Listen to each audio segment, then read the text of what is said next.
to today's reading. I'm going to start it off with a message, a download that I got at exactly 9:02 a.m. this morning. And as I'm doing this reading, it's hours later, but I had to write it down and I knew it would be relevant to the reading. It says, I'm willing to do the work now because it feels good to show up. You can see I wrote download and I wrote it on my bank envelope. I had to get it out. And now that I'm ready to do the reading, after I took care of other business, shocking, the first card that came out is the Seven of Swords, followed by the Queen of Cups. And I thought to myself, this makes perfect sense with being willing to do the work now. There's the topic of pace. It's coming up right here. Look at, on your feet, sitting down. There's like an expectation to do something versus I do it when I'm ready. The nice thing about actually I really like the Seven of Swords because it's a card that reminds people you have the option to leave. In fact, this is a card of freedom. Never called it that before. Okay, but it's a card of freedom. I remember my free will. I can leave the chaos. I can leave the circus. I can leave at any point and concentrate on myself. I can go within. In fact, the Queen of Cups would have a very, very, very strong relationship with darkness. The creative space, the portal, going there. The intensity of the internal, going on the inside. You see, I'm willing to do the work now because it feels good to show up. This is more than just overcoming like FOMO, right? The work that we're talking about is seeing ourselves in the reflection that is out there. And then knowing that, oh, if I don't like it, I can leave. But it's not just, I can just leave. The Queen of Cups isn't a stupid person. See, while emotion and intelligence is the mastery here, to understand why this choice in the exercise of free will is important is to also know your history. The history of expression or the repression or suppression of that. A lot of you are understanding your free will by understanding what's taken it away, or what you've been designed to say is taking it away. You see, the Queen of Cups dealing with that, the darkness, being okay with the shadows, she's someone who's okay with working with illusions. And if out here is a mirror, a reflection, I mean, you can also dip your hand in the pool of reflection and it ripples to remind you it's an illusion.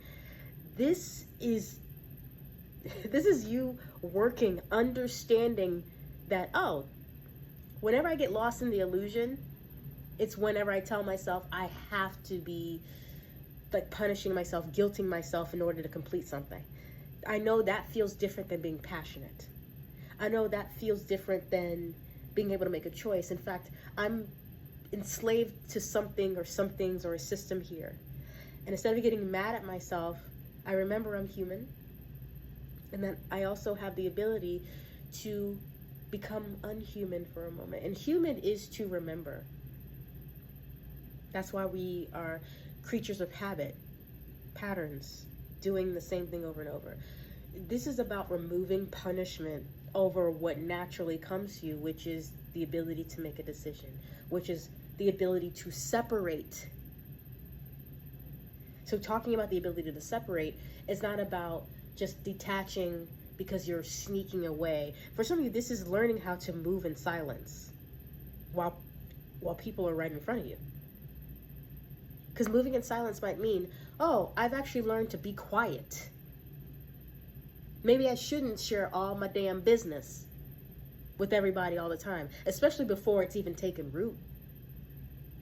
Maybe there is value in coming out and telling people something is done already versus I want to do this. Because I want to talk to some of y'all for a moment. If you are, if I talk about this, I have to look at this dynamic differently now. Because for you to get to this place of I know my free will, somebody else had to be, okay, this is specific because I just said somebody else.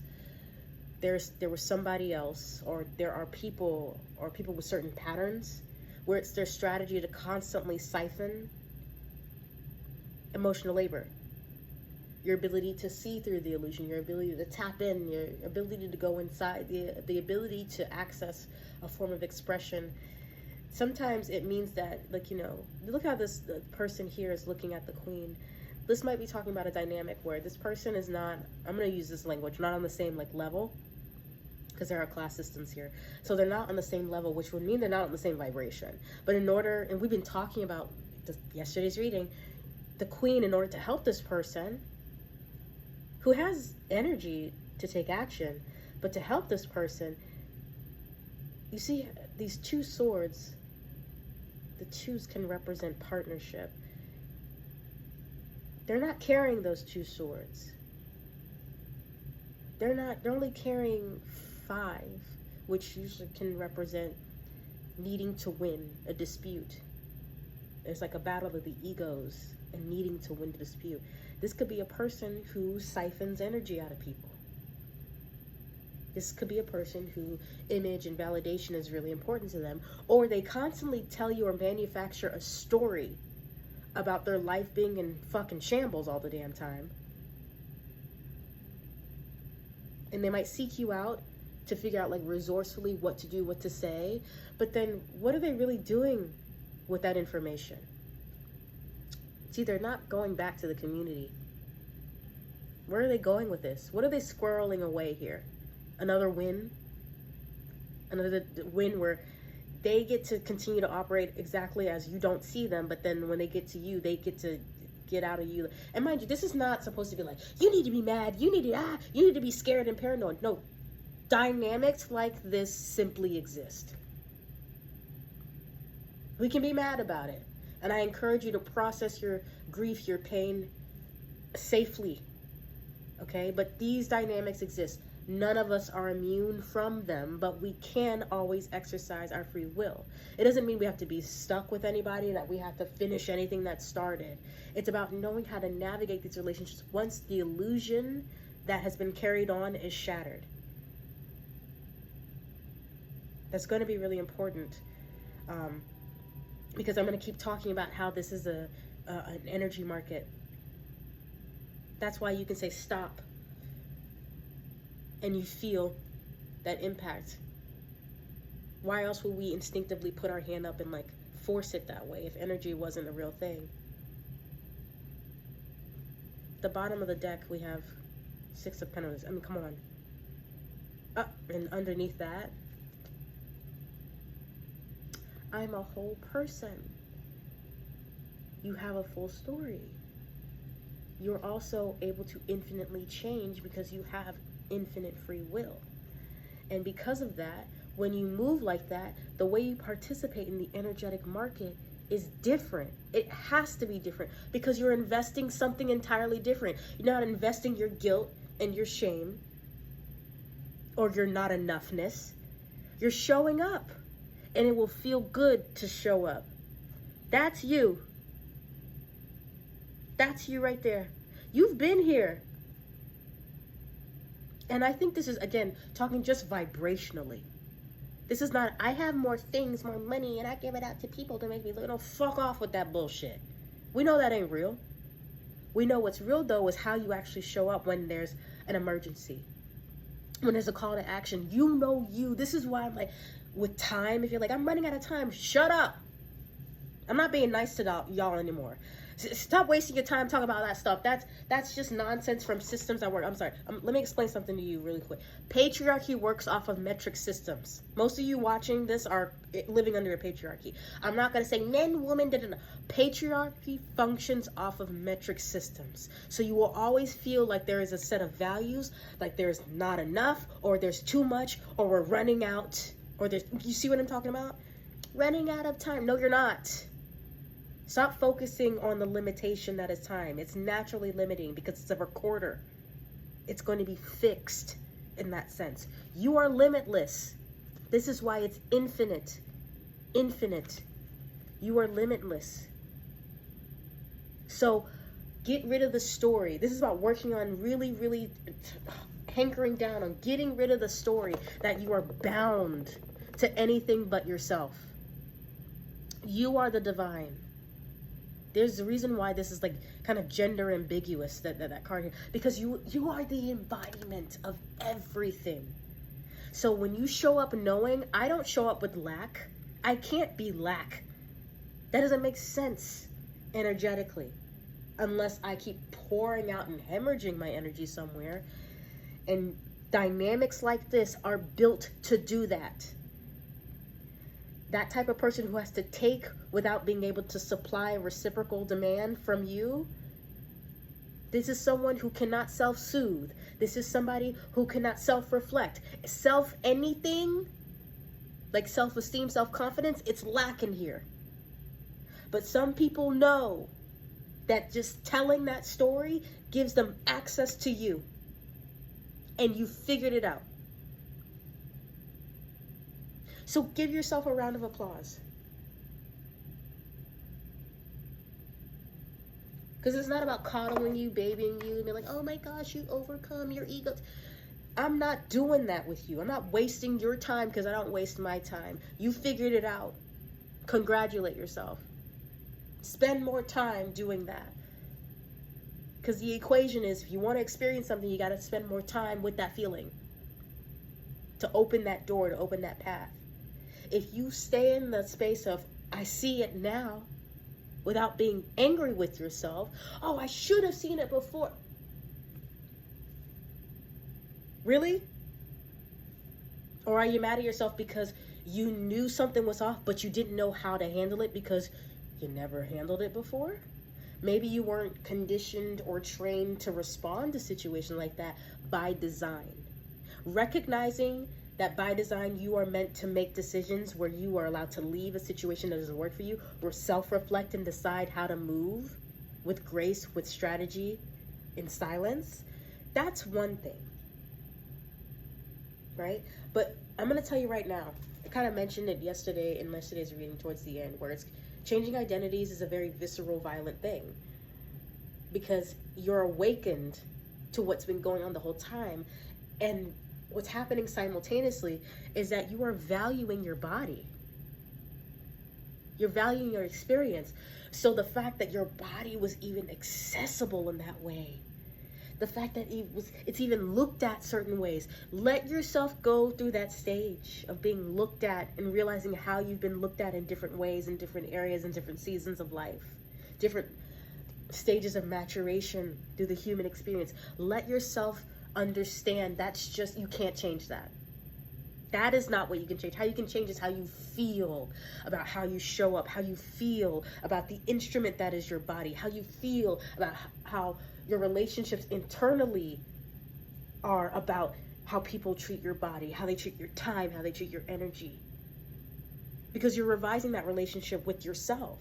That's why I brought up the connection, and I'm sure it came up, the connection to people and relationships around you that are naturally like vampiric. I'm not saying like be scared again. I'm not saying be scared. I'm saying energy vampires exist. Do you understand? I'm trying to do this in a way that's this is supposed to be like big sister energy. Because that used to be what I was looking for a really long time, and I didn't know it until like recently. But like big sister energy. And the big sister is the one who's been out there, gone through some shit, and they're coming back and telling you, hey, yo, so I see what you're doing here. Stop. Let me tell you why. So, big sister energy here. You know what these dynamics feel like now. If you're still angry about it, let yourself be mad. Let yourself be mad, because those siphoning dynamics, the whole point is to never notice what they're doing, or don't let yourself get mad about it. Why do you think a lot of the time in dynamics where people know that they're siphoning things from you on purpose and that's you're used to them, why do you think a lot of the time they will try to provoke you in public? Because appearances and how we act, the validation in this dynamic is the most important thing. But now what we've done is we've turned our experience, our bodies, our boundaries, our voice into the most important thing. I also, speaking of voice, I have no choice but to bring up The Little Mermaid. Especially with all these knives here. Knives, swords. Knife, sword, the story. Queen of Cups, being of expression. I think it's time for us to, if we have been engrossed or even really knee deep in fairy tale stories, it's time to review it. Because if you really like your fairy tales and you like how like kind of pure they feel, you're going to want to stop the reading here, because I'm about to tell you exactly the gist with The Little Mermaid. Even the fact that, like, from my understanding, usually from Hans Christian Andersen, like the OG version, where she passes away because the dude that she was in love with, where she got enraptured, romance really, in love with, couldn't even identify her. She sacrificed the sea that takes up most of the world in her position of authority as a princess to go on land, to be with a man who never taught her how to write, by the way. Maybe he didn't even know how himself, even though he's a prince. She could play instruments. She could do other things. She could be like a dog to him, right?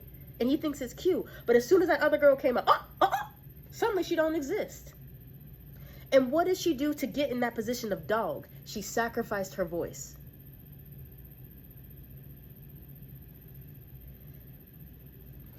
This might sound harsh, but again, big sister energy. How many of you know people like this? Doesn't just have to be women, but it's mainly women. I mean, again, it's patriarchy. Patriarchy is a very specific game that has specific rules. And I'm bringing it up here not to say this needs to get political. This needs to get like, that's not what I'm saying. I'm saying we need to be operating in reality so that we can actually become the receiver. It is the illusion and the disillusion that certain stories that have been injected into our minds, subconsciously creating these patterns, creating all these things, so where we're becoming accessible to people, or we're possibly closing off opportunities just to appear loved by somebody else. And again, with the story of The Little Mermaid coming up here, especially with the land and the sneaking off here, she could have taken, in the story, his life, right? So that she can go back home. Her voice wouldn't come back. But even her family was like, we did this, to take this, plunge it into his heart, if the blood will spill on his feet. And then, you see that that's the story. And you can come back, your feet will turn back to flippers, you can come back home. You see how she even had a community that was looking out for her. But at the end of the day, she chose for herself. She said, no, I would rather pass on because I feel love for this person. Now, that is love because it was unconditional. However, what I believe drew her to that, it was like the allure of romance that a lot of us have been conditioned to think is the end all be all. Okay. And if this is coming up because we've had certain dynamics ending, because romance became such a priority in our lives, just for us to find out you need more than that to sustain a healthy relationship, you also have to look at the people around you who also have those fantasies in their heads. Because the imagination, the illusion, those are things we can work with. But if those things are running us into circles, if it's creating situations to where people are noticing our power and what we can offer before we can, and they're siphoning from it, that's not love.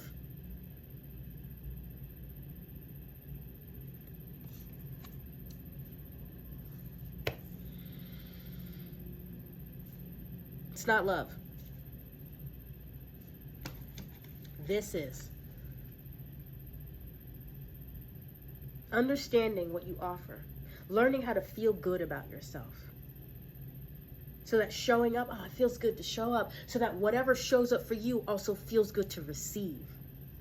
You cannot do that if you don't ever choose to value solitude. when you can get it. Be it if you're single, be it if your partner's going on vacation, be it if you have a chance to go on like a staycation or a spa trip. Do it. Prioritize yourself like that. And if people are like, you putting yourself first is taking away from me, it's turning into the you show. Hint, hint. For who I know is watching this. Okay? They don't love you. And I'm going to say it like that. Because I don't want you to waste your time on not doing this anymore.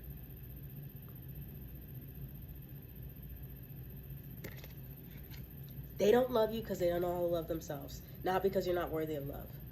And if you can see, oh, but I got to teach them how to love themselves. Bye. Go find another tarot reader. Because I'm not trying to read this again. I take you seriously because I take myself seriously. Bye. Okay? Don't play. Don't play with your time anymore. This self-investment is so important so that you can understand how to show up in the energy market. You want to feel good so that what you're putting out there, it feels good. Let me, like how they say to make more money, you got to invest a little money. What do you think? If you want more good energy, you got to invest a little good energy, right? That's why a lot of people get messed up with like, you didn't treat me like this and that, but just like you never approach the person with respect. Why do you expect it back? So I see a pattern going on here because I'm looking at the card at the bottom of the deck underneath this too. Focusing on yourself. Invent a new person.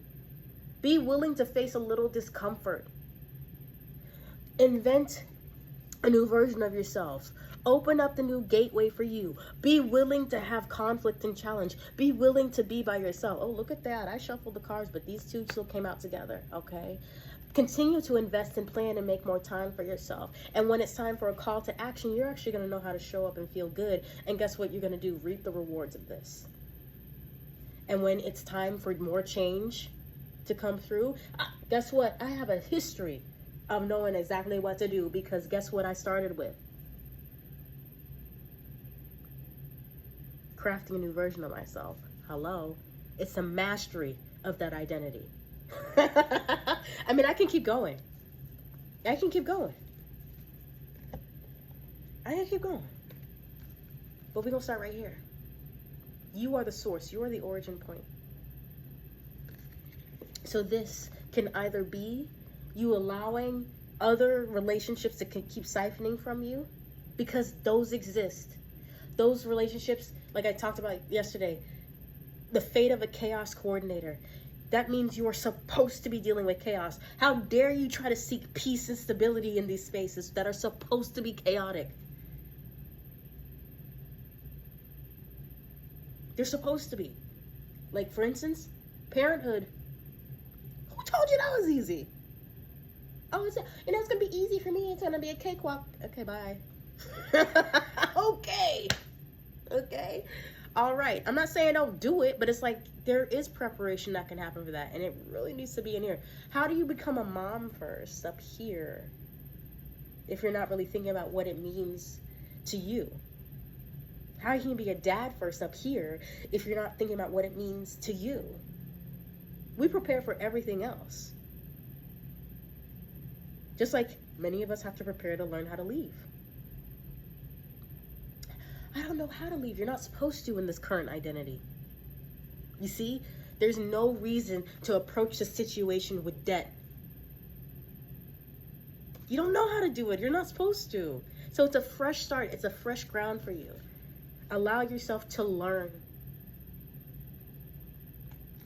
But if learning doesn't feel good, then let's start there. Let's let learning feel safe. I know I was shouting at you as like the big sister thing, but I also do it because I know a lot of you respond to that.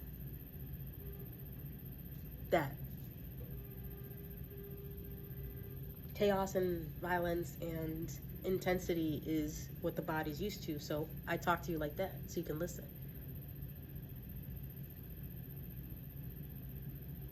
Either way, I do it because you're smart, and I won't need to do it all the time because it's not going to be an excuse to not manage my ego,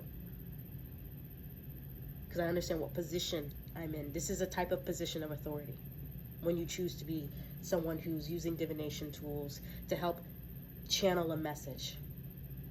It is important to operate as a channel and an open vessel, but it's also coming through you, through me, in this way for a reason. So self-respect is what I'm always going to inject into this. If you don't have any, you're not going to like my work, and I don't give a fuck, okay? I'm at that point now. I'm at that point now where it's like, I'm serious about doing the work, and I'm serious with the people who are doing the work too. Don't fuck with me when it comes to this stuff. Like, what is this person doing? Whatever the fuck they're doing in your mind. That's my answer. I'm not worried about them, because I'm not going to talk to somebody who makes everybody else more important than themselves. I'm talking to the people who are trying to learn how to stop doing that. So yes, reformed people pleaser right here. I'm looking for those of y'all too. I don't play with you. That's why I also don't care how long these readings are. I know people spending more time with you, spending more time seeing you. I understand how visibility, being seen, is important. That's why I spend more time with you. And I don't care that it's short form. It is a short form that is fucking us up in our attention spans. I used to be really critical of myself and how I did. I don't give a shit. Who needs to hear this message needs to hear it. And if this is the big sister energy of the cheerleading that you need, I'm grateful that I can provide that for you right now.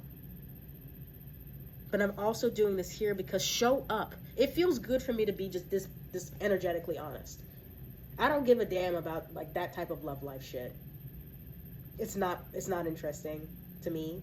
There are plenty of readers out there who do tackle that, and I have respect for them. I ain't judging it, okay? Because love is a part of our lives. I'd rather talk about your money. Same sector, but it's not about like, honestly, because I'm a woman. A lot of women, some man. I don't care. I'm just going to tell you exactly how patriarchy works. Not to hurt you or offend you, but so you can actually start making decisions from there. These tarot readings are not a joke to you. These tarot readings are not going to be, tell me what to do. Listen. Listen to me telling you to listen to your damn body. Okay? So I want these to feel casual. I want these to feel like messages. I want these to feel like spaces where honesty is valued. Fuck that small talk. Let's get straight to the meat of it, because that's what this space is for. And that's why I do it here. In my real life, when I have my other connections, we talk about everything. But this right here is one of the topics that must be able to come up for me to actually have a real friendship and bond with you now. Because I take myself seriously. I take myself seriously enough to not take all of this seriously. And it's in me to show up for people, to help people, not save people, to show up for people, because it is always up to you to exercise your free will. Sometimes you come across a reading and you hear something, it resonates, but you don't want to do the work just yet. But you might want to do it 6 months later when you hear it again. And that's all that matters. Stop making time your master. Please. Because in order to adopt a different identity, you don't go this way or that way. You go this way. So that when you come back down, you don't go backwards, you go forward. That's what it means to keep looking forward. Don't be ashamed of the past. You just don't need to use it that way anymore. Okay? So you got a reading, you got a pep talk, and actually a little bit more about myself. I thought I was done tarot reading. No, I needed to stop reading until I took care of some business in my personal life. There were certain relationships I needed to, before I came back to this. So, with that being said, I appreciate you. I appreciate the time you spent here. I do hope that you do like the long format, because this is natural to me. I do want to have more refined ways of introductions and closing out these videos, but it'll get there. Okay, I have the grace and the room for it. But until then, I really hope these messages resonated. Do comment. I do read all of them, and I appreciate you again. As I used to always say, please do your best to keep the faith. It's not hard. Actually, it's not hard to do it. Because being faithful to yourself is the easiest thing you can do, because you already do it now. So please do your best to keep the faith. That's completely in alignment with what you know is your truth. And I will see you next time.